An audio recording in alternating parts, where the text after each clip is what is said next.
This is an important press conference. I'm Supriya Shrinate. I'm the national spokesperson and I also head social media and digital platforms. The Modi government has finished 9 years in office. And 9 years in a country which is celebrating 76 years of independence is a big part of that journey. And as a part of that journey, one expected these 9 years to have laid many milestones. But what we see, in fact, are colossal failures. But before I go any further, this is the booklet that we have issued, that we will be sharing with you. This is a book about 9 saal, 9 sawal, 9 years, 9 questions. And some of the most relevant questions, relevant topics, relevant failures of the Modi government that need to be questioned. This is a government that has been in office now for 9 years. And they still continue to stick to their colossal jumlas. Tall promises with nothing really delivered on the ground. And may I seek your indulgence before I start asking the 9 questions to ask you. Where is the economy? What about joblessness? What about high prices? What about the Chinese incursion? What about the Adani scam? What about the institutional decay? What about the altering of our social fabric? I can keep going on and on and on, but every time you raise these questions before the government has no response and in fact is too brazen to now tide over democratic institutions, including India's parliament. But I will first begin talking about the questions that we are raising here. The first and foremost question obviously is about the Indian economy, because the Indian economy is in complete ruin. And no, it is not because of Corona. The government cannot hide behind Corona. Indian economy, the economic GDP growth slipped from 8.2 to 4.1% because of the failures of this government before a first case of Corona was reported. There was a 45-year high of unemployment before the first case of Corona was reported. Why are the rich becoming richer and the poor becoming poorer? Why is there such concentration of wealth? Why are we not talking about unemployment? Who is talking about job creation? Today, the travesty of our times is that the Prime Minister who promised 2 crore jobs every year and at the end of his 9-year term should be talking about 18 to 19 crore jobs is actually giving out 1,000 appointment letters, something that used to come through a postman in our mailboxes. So, why the economic ruin? Why have you made policies only for your friends? What about unemployment? What about high prices? And definitely, what about the income inequality? So that's the first question, the economic ruin. The second question, of course, is about farmers. And I think it's a very important question. Crores of farmers protested against this government consistently. 750 of them lost their lives. The government had promised to look into the MSP matter. It's been over a year and a half. Where is the promise? This government had said we will double farmer income by 2022. The average Indian farmer is today saddled under high loan and is only earning 27 rupees a day for subsistence. So what about the tall promises? And quite frankly, this empty promise and empty claim that they make about, Kisan Samman Nidhi, you are actually looting the farmer. You are giving them pittance, and in turn you have put GST on fertilizers, GST on insecticide, GST on farming equipment, on tractors, and look at the prices of diesel that is so high, which is the main fuel that's used for agriculture. So you have made agriculture non-remunerative and extremely expensive. Look at the cost of electricity, the cost of diesel, the cost of pesticides, the cost of seeds, the cost of insecticide, everything, fertilizer. So you're looting the Indian farmer, your commitment to MSP is under question. The third, and I think a very important question that we are raising, is about crony capitalism and corruption. There is blatant, brazen corruption in this government. The government is saddled with charges of corruption. Mr. Modi is repeatedly asked questions on Adani. How did Adani get away with crony capitalism?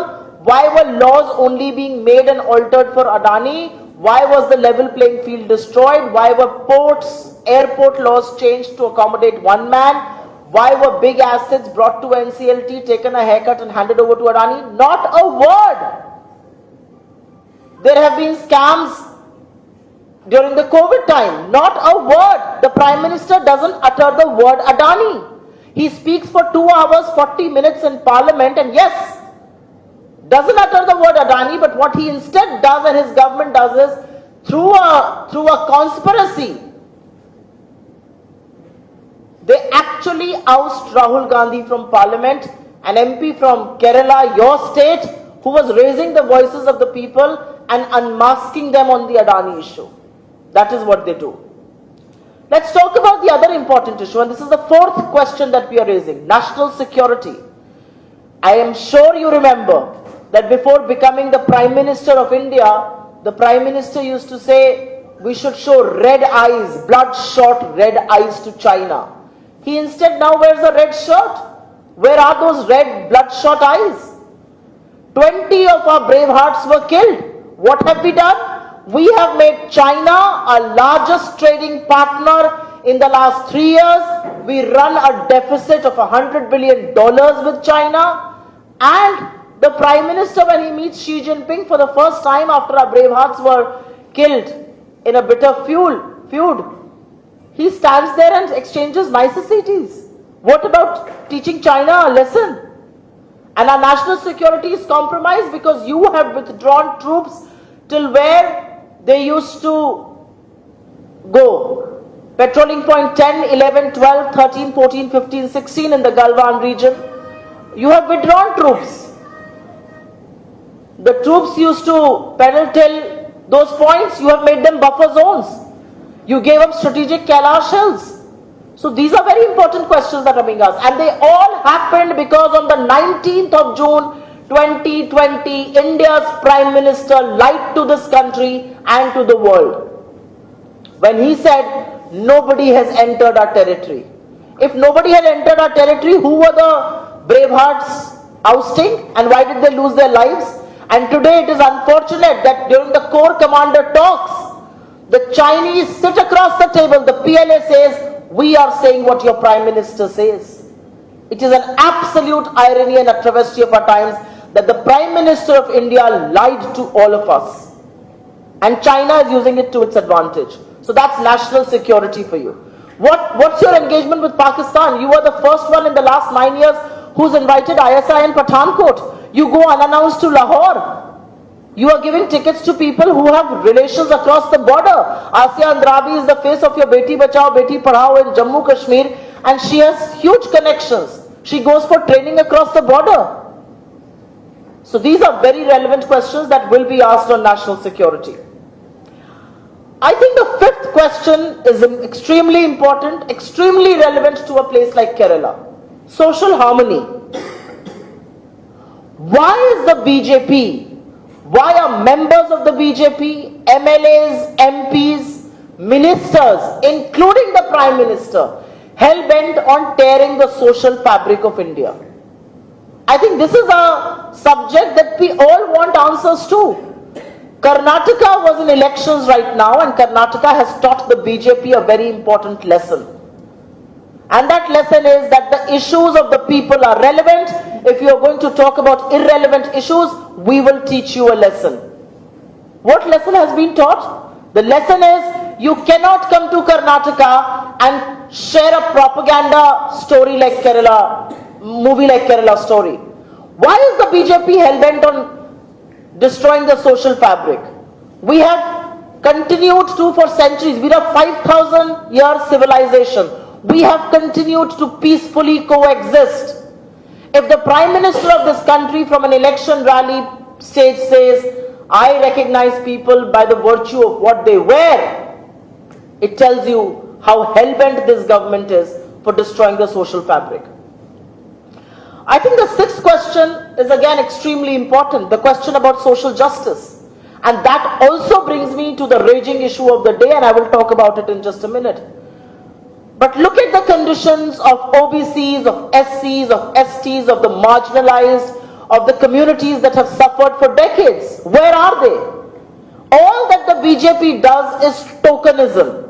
But the crime against women, the crime against minorities, the crime against marginalized, the crime against SCs, the crime against STs have gone up many fold.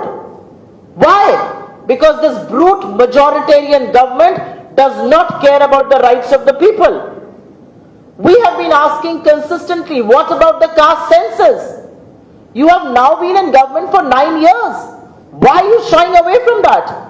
And that is what social justice is, and that's exactly what we are talking about.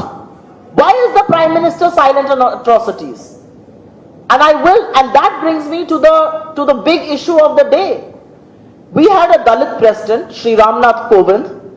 He was not invited to lay the foundation stone of the parliament, but his name was tom-tommed all over. Dalit president, Dalit president, Dalit president.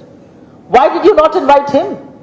Article 79 of the Constitution clearly states the President, the Council of States, Rajya Sabha and the Lok Sabha together make up India's parliament.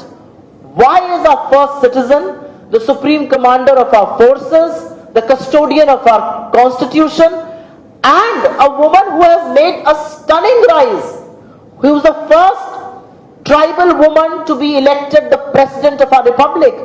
Why is Srimati Draupadi Murmu being denied the opportunity to inaugurate India's parliament?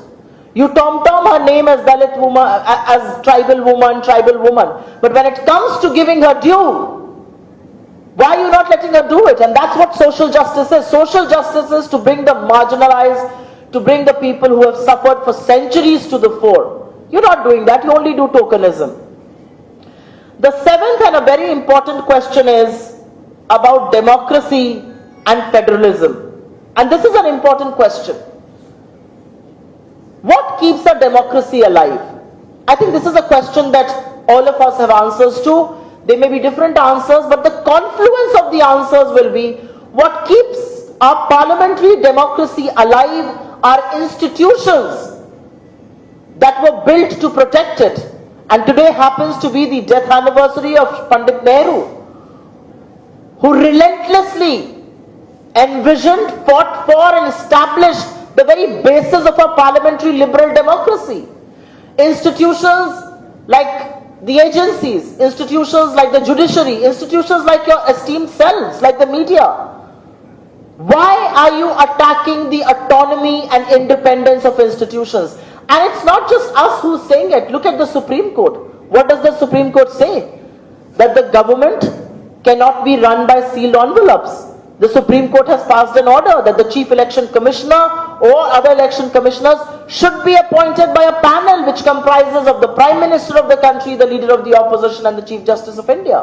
Why is that so? Because undermining of institutions, agencies, the CBI, the ED, the income tax, these are no longer autonomous agencies. They have become frontals of the BJP that Mr. Modi and his party uses to settle political scores.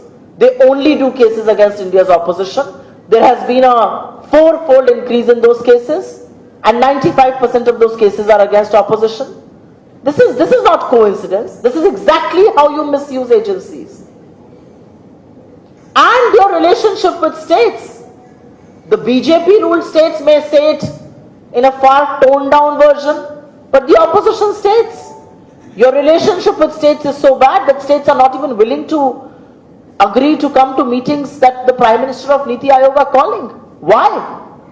Because you are denying states their due. You let the states lose during COVID. You kept all control with yourself. Money that should have been shared with the states is lying in some PM Cares fund that nobody knows about. You are almost at war with opposition states.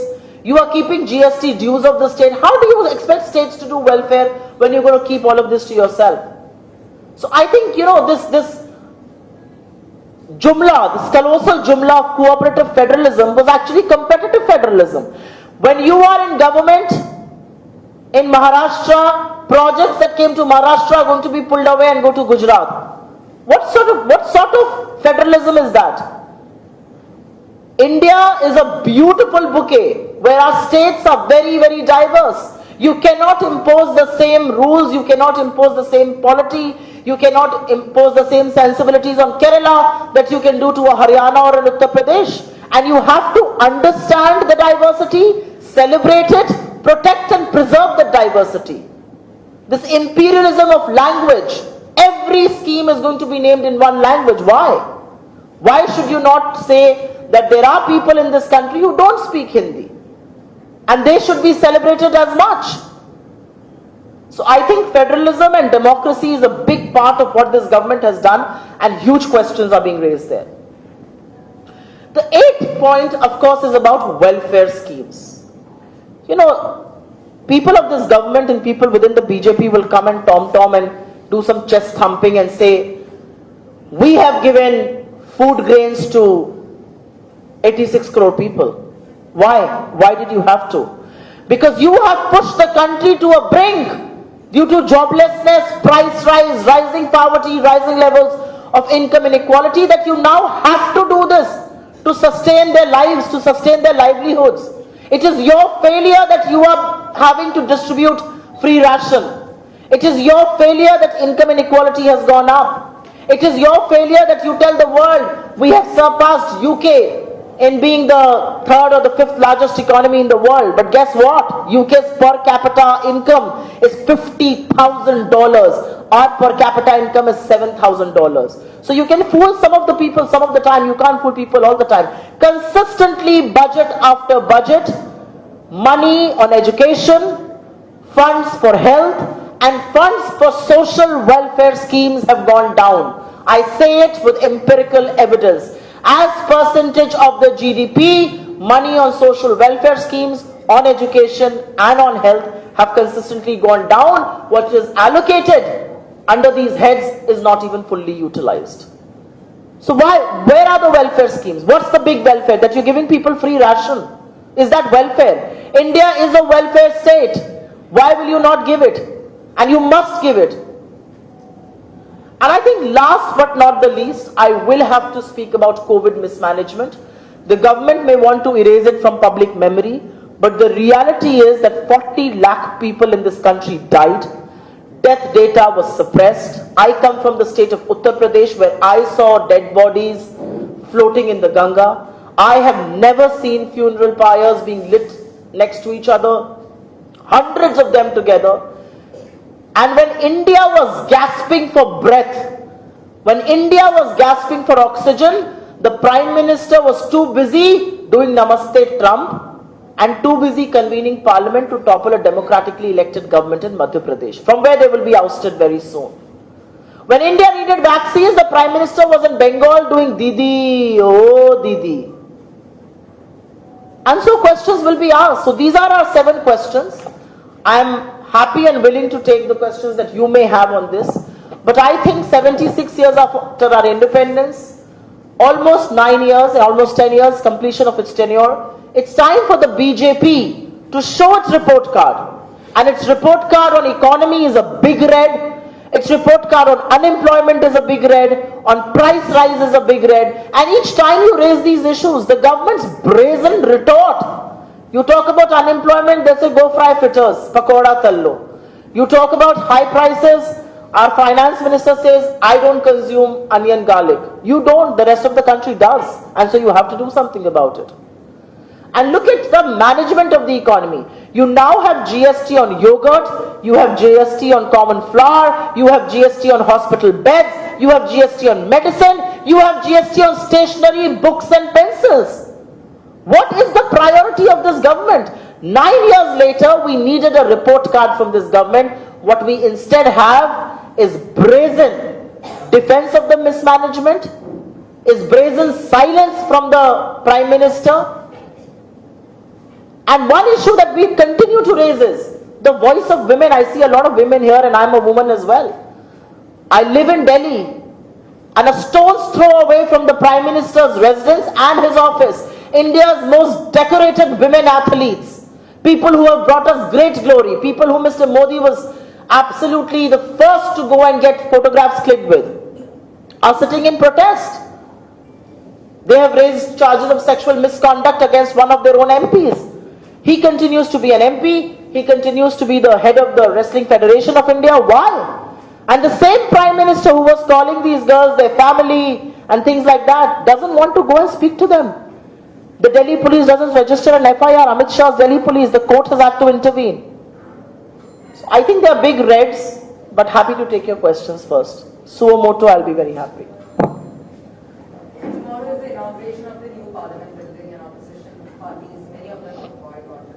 But what the BJP is saying is that Congress is playing politics over this. Why can't the Prime Minister inaugurate? I mean, this is what they are saying. How would you respond? So thanks for your question. I think I fleetingly touched it.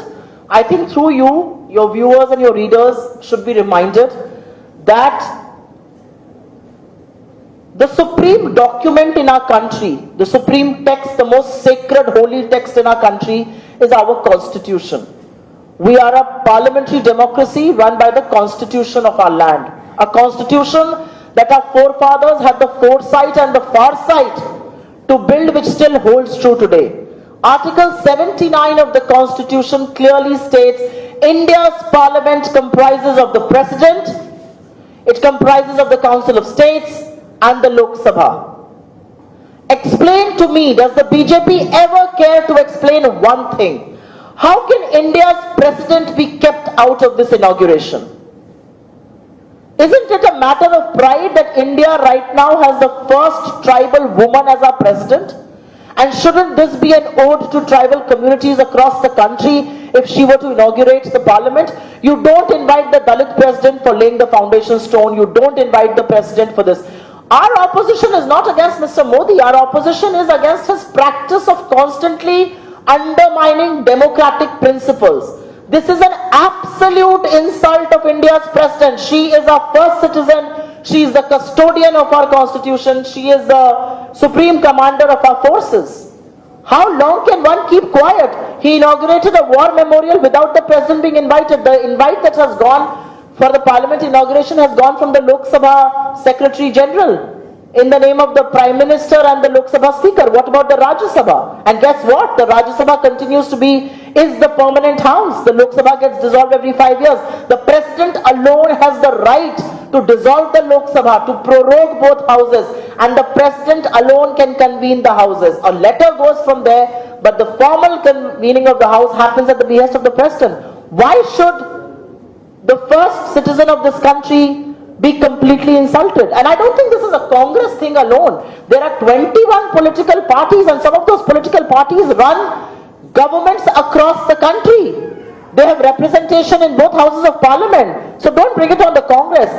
It is going to be historical that India's parliament was inaugurated by a man drunk on power, and India's entire opposition chose to give it a miss.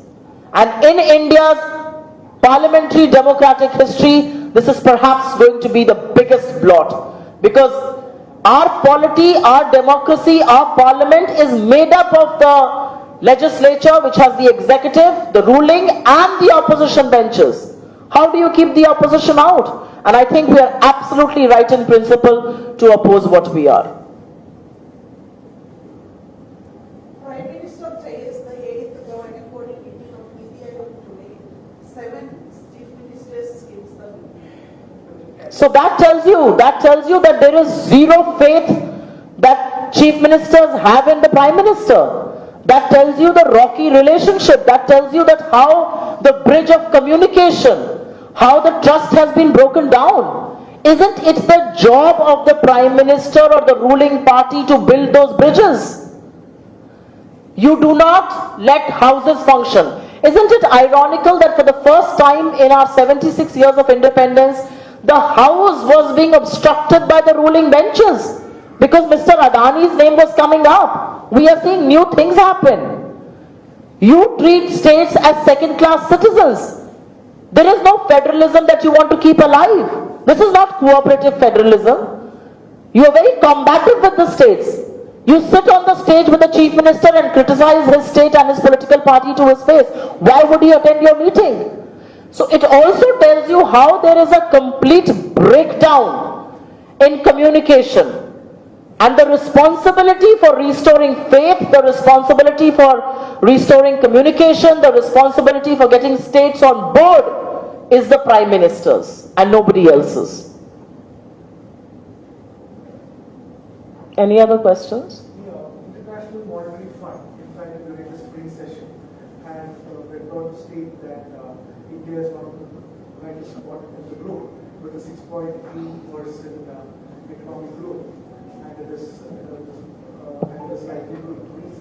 So, when you talk about economic growth, do you think there's something wrong with the way IMF has seen things? No, I don't think there's anything wrong in the way IMF is seeing things. I think we need to see things in a right perspective. I think I used to do business journalism for about 2 decades, so I have a slight inkling into economy and finance. 6.8% on the base of what? Our economy was growing at 8.2% before demonetization happened. And look where our economy came down, 4.1% before COVID. We went down 23%. We were minus 7%. So anything that you're seeing is now on a very low base. So those numbers can be very misleading. I will also say that while we keep talking about the rate of growth, please understand, we are a $3.5 trillion economy. China is a $19 trillion economy and US is a $22 trillion economy. So even if they grow at 2 or 3%, they will be adding a lot more to their numbers than we will at 6.8%. I also think, let us not get misled by numbers. Okay, it's on a small base, we're a smaller economy, we could be going faster. What about the benefits of that growth? How is it that that growth has not translated to the common people? How is it that that growth is not reflecting in job creation? Why is it that the Prime Minister of the country has to distribute 71,000 appointment letters? These were letters that were coming to a postman. He had promised so many jobs. There are 9.5 lakh central government jobs that are lying vacant. Why are they not being filled? What about high prices? Consistently for quarter after quarter, the 6% target of the MPC has been not met. Who's asking the RBI and the government questions? The RBI can't get away by giving a sealed response to Parliament. The Parliament had legislated that law, let everybody know. So I think economic growth is also relevant in the fact that this government's economic policies are knee-jerk. You had a demonetization, which was the worst thing that could happen to a developing economy. You have to demonetization 2.0. Are you telling me that the Prime Minister did not think through the 2,000 rupee note that he launched? There were 16,000 crore rupees that came back to the banking system. 99.9% money came back to the banking system. Only 16,000 crore rupees did not come back. We spent 21,000 crore rupees printing currency, and recalibrating ATMs cost us more, and now we are taking back that note, and there is speculation that 1,000 will be brought back. So for somebody who could not even keep a currency note for 7 years, keeps turning around and asking us account for 70 years, should tell us today, who advised him? What was he thinking? What did he think through? So I think economic ruin is a part of the government's lack of focus, lack of priorities. Who in the government is talking about jobs? Have you ever heard a minister in the government have a serious discussion on joblessness, on high prices, on income inequality, on the Adani scam? None at all. Does anybody in the government accept that we have made China our largest trading partner in the last 3 years? I mean, everybody will come on air, and very foolish of them to say, we are making so many mobile phones, but guess what? You are not making mobile phones, you are assembling them. And every part for that assembly is being imported from China, and which is why your import bill is going up. So it's like penny wise, pound foolish. It's taking from Paul and giving it to Peter. That's what you're doing essentially. But nobody in the government seems to be interested in any serious discussion. The government has been often talking about the Mudra loans, especially 21.5 lakh crores has been dispersed through Mudra loans. So hasn't these generated entrepreneurship and the average amount for a Mudra loan is 15,000 rupees. What sort of entrepreneurship can be generated in 15,000 rupees belies my imagination. 35%, the last time I read, 35% of those Mudra loans have turned into NPAs. Who's talking about them? You think anybody who takes a 15,000 loan is going to start a venture? That 15,000 loan is actually the means to tide over a crisis that the poor in this country are facing. 27 crore people, 23 crore people pushed below poverty line. These are very, very damning numbers. And these are the big red on the, all pun intended, on Mr. Modi's report card in the last 9 years. Sure. On the Shenbul controversy that has been going on, what BJP is saying is that basically Congress, Prime Minister Nehru kept it in a museum, you don't respect culture, and that is what we are trying to bring. A, do you think that this is all trying to steer away from the real issues, bringing in this controversy, and what do you have to say on it? So I feel that this is nothing but a distractionary tool to take the matter away from the real issue. This is nothing but a means to distract from the real issue, and the real issue is that why is the President of our Republic being denied the opportunity to inaugurate India's new Parliament? Why is our Supreme Commander of our forces being insulted by Mr. Modi and his government? That's the real issue.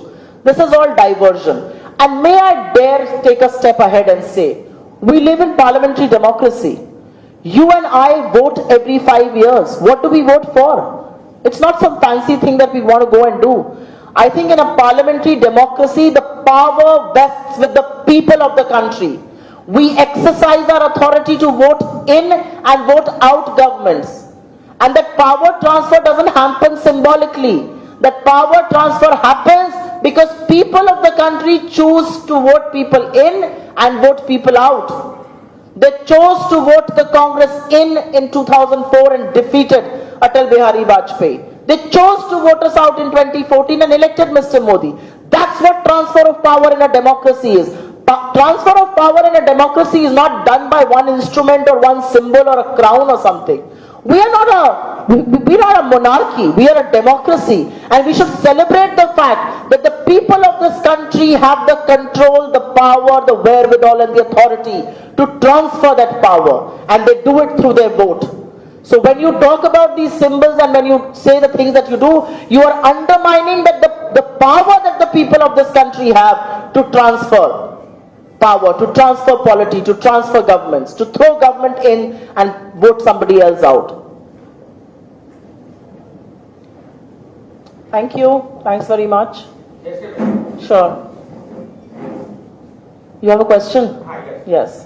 आपने पहला मुद्दा बेरोजगारी का उठाया है, जो अग्निवीर का योजना चल रही है, इसमें 4 साल बाद 75% लोग वापस बेरोजगार हो जाएंगे। 5 साल हुए रेलवे में अभी रोजगार की एग्जाम नहीं हुए अभ्यर्थियों के। रेलवे के अभ्यर्थी सड़कों पर है, अग्निवीर में जो सड़क पर आए उन पर केस लाद दिए गए, उनको एक तरफ बिठा दिया गया। अंदर ही अंदर बेरोजगारी चल रही है। आपकी पार्टी अगर सत्ता में आती तो क्या योजना रहेगी? मैं हिंदी में इसका जवाब दूं? Is it okay with all of you if I answer this in Hindi and then I can do in English? मुझे ऐसा लगता है कि जो आपने मुद्दा उठाया है वो बिल्कुल सही मुद्दा है। अग्निवीर में 75% लोग बेरोजगार हो जाएंगे 4 साल बाद, और ये सोचिए कि वो बेरोजगार होकर क्या करेंगे, पहली बात। और सरकार कहती कि इतने लोगों ने अप्लाई कर दिया। आप 4 साल तो छोड़ दीजिए, अगर आप 4 दिन के लिए आज नौकरी दीजिएगा, बेरोजगारी का ये आलम है कि दौड़ दौड़ के लोग आएंगे उसके लिए, क्योंकि आज हमारे देश का युवा बेरोजगार है, उसके पास नौकरियां नहीं है, व्यवसाय नहीं है, भुखमरी का ये आलम है। और आपने बिल्कुल सही कहा कि लोगों के ऊपर फर्जी केस करके उनको बिठा दिया जाता है, पेपर लीक हो जाता है, सालों तक मुकदमा चलता है कोर्ट में। जिसकी उम्र नौकरी की अब थी वो 40 साल की उम्र में भी नौकरी नहीं पा पाता। बिल्कुल सही कह रहे हैं आप। हमारी सरकार आएगी, हमने 50 बार कहा है कि हमारा पहला और अंतिम फोकस जॉब क्रिएशन रहेगा। हम सबसे पहले नौकरियों पर, व्यवसाय पर, सरकार में करीब आंकड़े बताते हैं 30 लाख सरकारी नौकरियां केंद्र और राज्यों को लेकर खाली हैं, उन्हीं को भरने का पहले प्रयास किया जाए। कभी सोचा है किसी ने कि 9.5 लाख से ज्यादा केंद्र सरकार के पद खाली पड़े और क्यों नहीं भरे जा रहे? क्योंकि साहब को तो सेल लगानी है, और जब आप एक के बाद संस्थाएं और उद्योग सेल करिएगा, अपने पूंजीपति मित्रों को दीजिएगा, तो आपको वहां पर लोग नहीं चाहिए होंगे। आपको कटनी छटनी पहले ही आपने कर दी। तो हमारा अपना मानना है कि ये जो रेकलेस प्राइवेटाइजेशन है ये बंद होना चाहिए। हमारा अपना मानना है नौकरियों की बात होनी चाहिए और सबसे बड़ी बात है जॉब्स कैलेंडर होना चाहिए। उस कैलेंडर में नौकरी की सूचना, अधिसूचना जारी होने से लेकर अपॉइंटमेंट तक एक टाइम फ्रेम होना चाहिए। अगर किसी कारणवश पेपर लीक हो गया, कोई और समस्या हो गई, तो एक पूरा नियम होना चाहिए कि कितनी जल्दी उसका निवारण हो सकता है।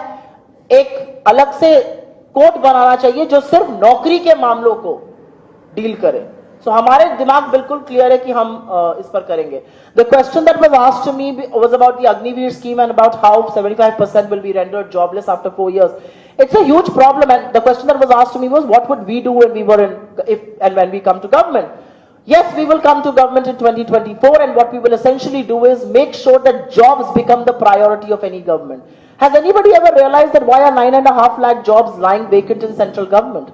It's simply because of the reckless privatization.